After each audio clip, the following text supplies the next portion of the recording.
Saudara, bermula dari Wuhan, Tiongkok, virus corona telah menyebar ke 16 negara. Negara-negara tetangga Indonesia seperti Singapura, Thailand, dan Malaysia sudah mengumumkan masuknya virus corona ke negara mereka.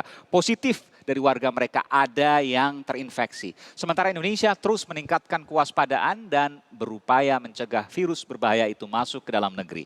Apakah virus corona menjadi ancaman keamanan negara?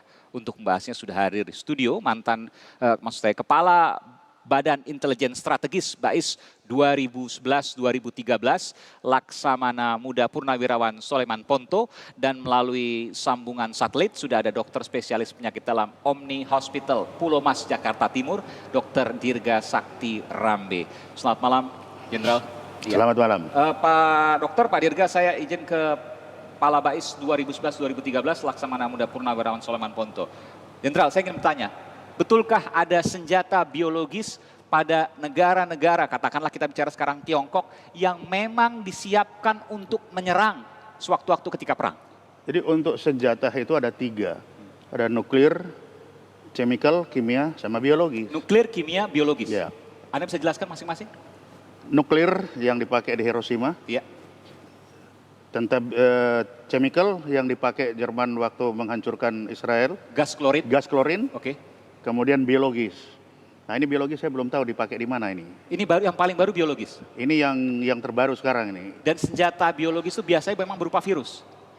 Virus, biologis pasti virus karena dia kan untuk manusia, untuk kehidupan ya. Saya akan kerucutkan Untuk lagi. virus, ya. Senjata biologis itu digunakan untuk menyerang, katakanlah ketika ada perang frontal, tentara-tentara lawan disebarkan virus-virus itu bagaimana bayangannya? Sama aja, semuanya itu untuk tentara-tentara yang berperang. Apakah nuklir, apakah biologi, apakah chemical, semua untuk manusia-manusia yang tentara-tentara yang ikut perang saat itu. Tinggal mau ditaruh di mana, apakah satuan yang sedang bergerak, apakah satuan yang sedang berkumpul di mana, itu tergantung keputusan para pemimpin perang saat itu.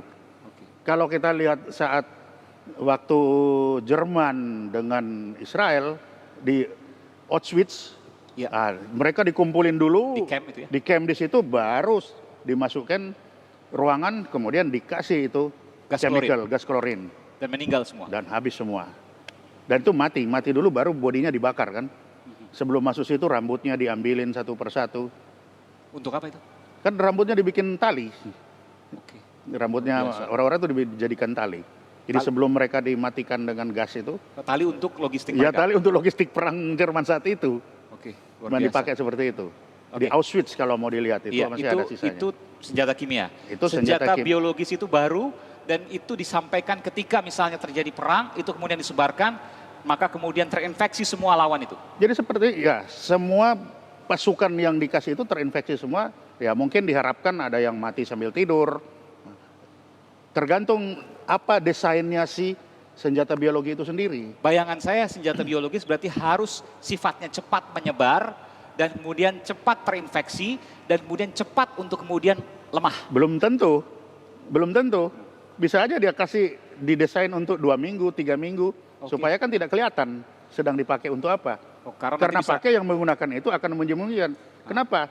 Karena penggunaan senjata chemical dan biologi ini termasuk dalam kejahatan perang. Oke, bisa dimasukkan ke Mahkamah Internasional Ya, kalau ketahuan. kalau ketahuan masuk dalam pengadilan internasional. 2 ini yang masuk dalam kejahatan perang. Tunggu sebentar, artinya Kejahatan terhadap kemanusiaan. masuk logika ketika misalnya virus corona ini masuk dalam senjata biologi, sekarang masa inkubasinya 14 hari, 2 pekan. Yang sekarang kan 2 pekan. Iya. Tapi kan kita tidak tahu dia mau didesain berapa lama, kan belum tahu. Kalau Ini seandainya- dengan asumsi ya. Iya, iya. Dengan asumsi virus ini adalah untuk senjata biologis. Iya, artinya kalau memang virus corona digunakan senjata biologis, masuk kategorinya itu. Masuk kategori maksudnya? Bisa bagian dari senjata biologis. Mungkin juga tidak, tapi Ya bisa saja. kalau seandainya untuk digunakan senjata biologis, masuk kriterianya. Bisa seperti yang bisa disampaikan. saja. Itu bisa saja karena kecepatan dalam inkubasinya begitu cepat. Dia berinkubasi. Oke, saya ingin bertanya, mungkinkah kemudian apa yang disampaikan oleh intelijen Israel ini bahwa virus corona ini merupakan senjata biologis yang bocor dari sebuah lab di Wuhan? Jadi yang namanya percobaan, namanya penelitian, kan tidak ada penelitian yang 100% itu aman, secure. Bisa saja itu terjadi kekeliruan atau si virus ini mungkin lebih kecil dari filter-filter yang disiapkan saat itu. Ini namanya percobaan, kan Iya, kita iya, tidak iya, tahu iya. seperti apa. Jadi lepas. Ya jadi dia lepas aja dari filter-filternya ini. Mungkin filternya 1 mikron, dia setengah mikron Oke. yang lepas. Mungkin anaknya atau apanya yang lepas, kemudian dia berinkubasi atau dia beranak di alam yang lain. Kan kita tidak tahu, namanya baru percobaan. Tapi tidak akan pernah bisa dibuktikan ketika ini memang bagian dari lab yang bocor. Oh ya enggak bisa, itu tidak akan pernah dibuktikan. Kita lihat aja hasilnya, tapi mau dibuktikan bahwa ini bocor dari lab A, B, C, D, itu enggak bisa. Sejauh mana kebenaran apa yang disampaikan oleh intelijen Israel terkait ini? Kita lihat aja hasilnya, kan bisa dilihat dari hasilnya. Bagaimana dalam waktu singkat 1 kota ditutup, Wuhan, ditutup, habis. Diisolasi dari sekeliling. Artinya apa? Ada kekhawatiran yang di dalam kota ini, apabila kota ini tidak ditutup, dia akan menyebar dengan secepatnya dan akan menjadi ancaman terhadap dunia. Oke, baik. Saya ke Dr. Dirga. Dr. Dirga bisa mendengar saya jelas?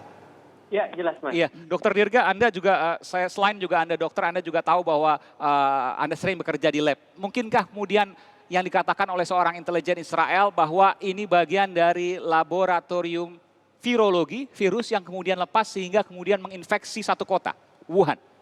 Iya, saya ini seorang dokter, seorang ilmuwan. Memang kan setiap ada wabah yang luas, kita sering mendengar info seperti ini, tapi itu tidak pernah bisa dibuktikan. Oke. Dan menurut saya memang sebaiknya untuk saat ini tuh kita lebih berbicara fokus kepada pencegahan dan penanganan. Termasuk Karena juga memang pencegahan, dokter, termasuk juga pencegahan untuk tidak terjadi lagi ketika memang ini merupakan sebuah kebocoran, tentu kita harus menjaga agar tidak terjadi lagi. Ya, kalaupun itu benar, tentu demikian.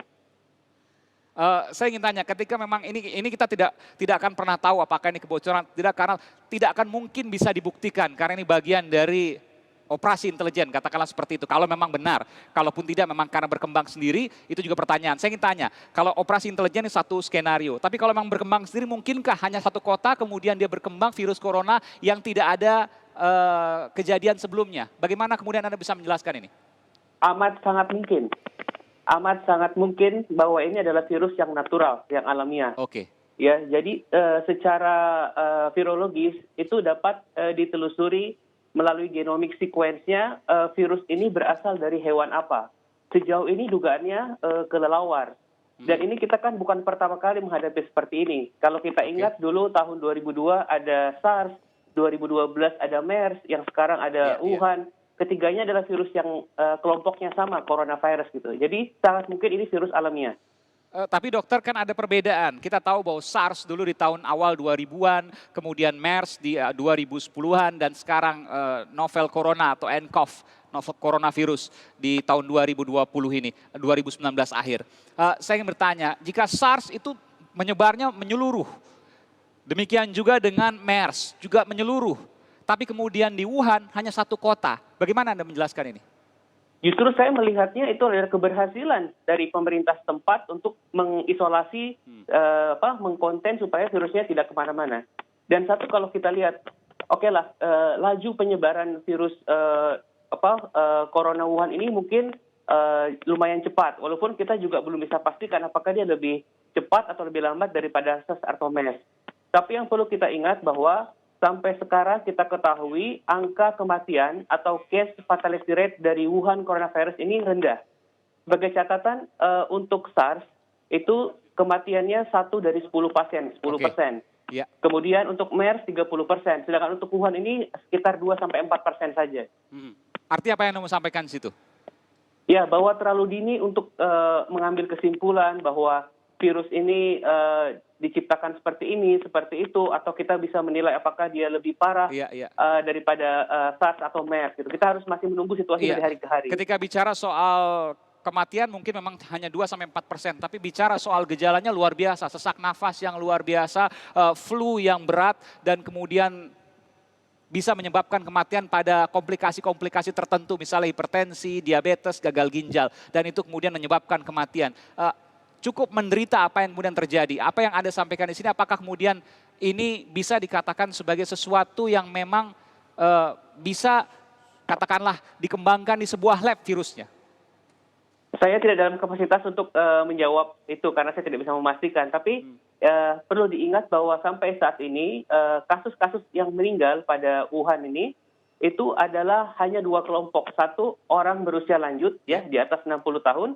Yang kedua, orang-orang yang sebelumnya sudah mengalami penyakit kronis lainnya. Jadi kalau pada usia yang muda itu baru satu kasus yang meninggal. Oke. Jadi itu secara medis, secara alamiah itu sangat bisa dijelaskan bahwa memang kedua kelompok tadi rentan mengalami komplikasi. Artinya Anda mengatakan kecil kemungkinan ketika ini merupakan senjata biologis. Saya tidak bisa memastikan itu. Saya hanya mengomentari dalam hal dari segi medisnya saja, dari segi penyakitnya. Ketika memang ini kemudian sudah menyebar, saya ingin bertanya terkait dengan penelitian dari kedokteran. Adakah serum misalnya untuk mengantisipasi penyebaran ini atau tidak ada? Sampai saat ini baik pencegahan atau pengobatan yang spesifik belum ada. Oke. Tapi sekarang sedang dikembangkan dan itu paling cepat diuji cobakan dalam 3 bulan ke depan. Dan kalaupun berhasil mungkin paling cepat vaksin terapeutiknya itu baru ada 1 tahun mungkin. Setahun. Jadi kalau 1 tahun. sekarang ini memang tidak akan pernah ada dalam jangka waktu dekat ini. Paling cepat 3 bulan dan nanti baru bisa digunakan setahun karena proses uji coba. Betul. Oke, dokter terakhir, tentu Anda sebagai dokter spesialis juga di rumah sakit, ada banyak kemungkinan pasien yang datang dan merasa khawatir, takut, parno misalnya. Apakah demikian dengan rumah sakit Anda? Oh tidak, tetap waspada perlu tapi tidak boleh panik. Oke. Banyak juga yang datang ke sana mengkhawatirkan penyakit serupa misalnya, sebuah hal yang wajar tapi tentu bisa disampaikan secara jelas bahwa tidak perlu khawatir. Tapi ada juga banyak juga kemudian yang datang ke sana merasa khawatir? Sampai saat ini hanya beberapa. Tapi yang jelas begini kan, kalaupun ada gejala demam, batuk, tapi tidak ada riwayat bepergian ke berisiko tinggi, tidak ada paparan langsung, itu tidak perlu khawatir.